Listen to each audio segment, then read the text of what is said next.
My name is Cameron, and I'm finishing up my 4th year on the JET program. This is how I felt as I boarded the plane to Japan in July 2012. Amazing. The JET program has taught me so much about myself and the world, but I think the most profound things I've learned from this experience is the power of community. I came to my town with a firm set of ideals and worldviews.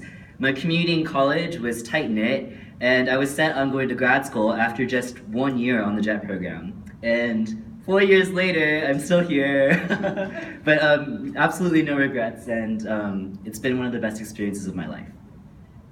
When we arrive, we are sometimes greeted by our predecessors and our senpais, and almost immediately we have to say goodbye.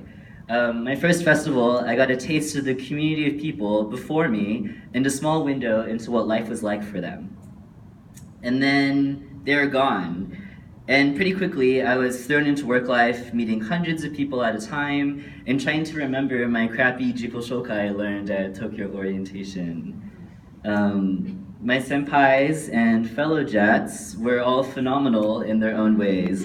I came from academia, and so at first I really struggled to connect with my junior high school students.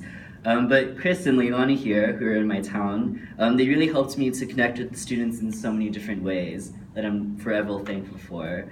I think first, Chris helped me to connect with music a lot. And I've had the pleasure of sharing my love for dance music and DJing with my schools and my Japanese communities. A lot of time and money went to lots of events and shows here in Japan, which have been amazing. This desire to connect with my students also afforded me the opportunity to indulge myself in yosokoi dance, which has become my main community in the countryside and my main form of self-expression, which has been really awesome, a good experience. Leilani really helped to push me to travel, which I had never done before, and it helped me to move outside of my comfort zone. One of the most ironic things actually about traveling is the more places you visit, the less you feel you know about the world, and the more curious you become. I've met so many people over the years that cannot possibly fit onto a PowerPoint presentation. I truly believe that the community we build expands our own horizons while supporting us when we need it the most. The JET program hasn't always been easy for me. In March 2013, my best friend in America passed away, and I became very soberly aware of just how far home was.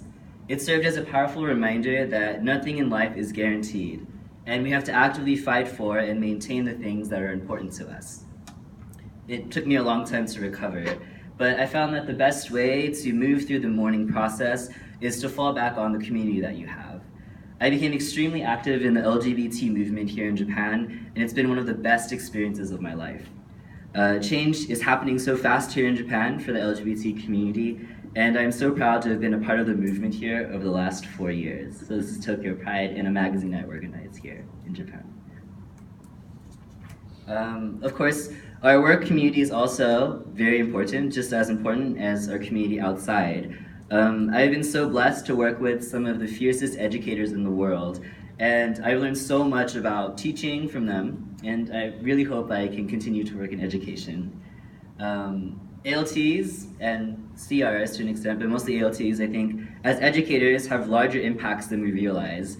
I truly believe that our jobs are more than just teaching English. We are role models, mentors, and friends that can speak from a position that nobody else can. Community does not happen without effort, whether it's through Yosokoi, the JET program, Eikaila. I think we have to grab life by the mochi hammer and actively make our community stronger, okay? But pretty soon, our Chiba JET community will fracture. People will leave, shift around, and move away. But that's the thing about community. It's always temporary, it's always changing, and it's always ephemeral in nature. But that doesn't mean that building community is wasted effort. The builders we build and the stories we write carry us forward. They push us to be better, and they catch us when we need support the most. I wanted to end with 2 quotes that have been very influential to me. This was my first adult job, and this quote has always stuck with me. Be the person you needed when you were younger. Be the role model you needed or that you had. And last, Every first draft is perfect because all a first draft has to do is exist. I think the hardest part about a project, a hobby, or a new adventure is starting. So I hope that this upcoming year we are all successful in everything that we do. Thank you very much.